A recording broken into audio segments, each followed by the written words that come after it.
वक्तव्य हे मराठी अमराठी वाद वाढवण्याचं नक्कीच नक्कीच मराठी माणसाच्या तोंडावर पिचकारी मारण्याचं पान खाऊन हे भाजपने केलेलं कालचं कृत्य आहे आणि त्यासाठी थोबाड निवडलं कृपाशंकर सिंग यांचं. म्हणजे त्यांना मराठी अमराठी वाद निर्माण करून होय. अमराठीची मतं स्वतःकडे घ्यायची. नाही नाही प्रश्न असा आहे की त्यांना काही करून मराठी माणसानं या मुंबईचं नेतृत्व महापालिकेत करू नये हा त्यांचा अजेंडा आहे आणि त्यासाठी त्यांचे काम सुरू आहे. मराठी माणूस ठामपणे शिवसेना आणि महाराष्ट्र नवनिर्माण सेनेच्या पाठीशी उभा राहतोय.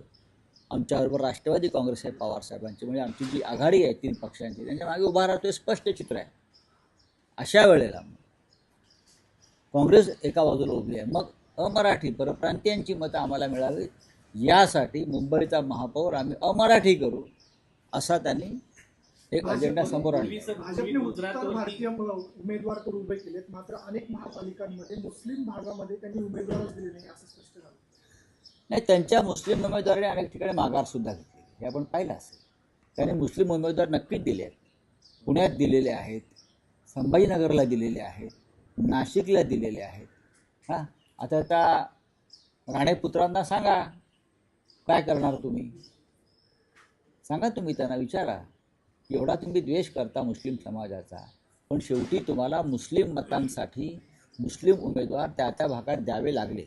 त्यासोबत भाजपमधली बंडखोरी शमवण्यासाठी मुख्यमंत्री स्वतः मैदानात उतरले प्रत्येकाला फोन करतायत. बंडखोरी झाली हे महत्त्वाचं आहे की मैदानात उतरले वगैरे पुढली गोष्ट. नाशिकला भाजपाच्याच लोकांनी भाजपच्या लोकांना मारहाण केली.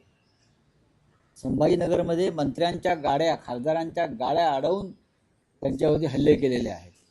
मुंबईमध्ये बंडखोरी झाली आहे, ठाण्यामध्ये बंडखोऱ्या सुरू आहे. भारतीय जनता पक्ष हा फक्त पैशाच्या ताकदीवर एक दिसणारा पक्ष. विचार नीतिमत्ता वगैरे काही नाही. पैसा हा त्यांचा विचार आहे. पैसा फेको तमाशा देखो आणि ही जी लढाई आहे मी परवाही म्हणालो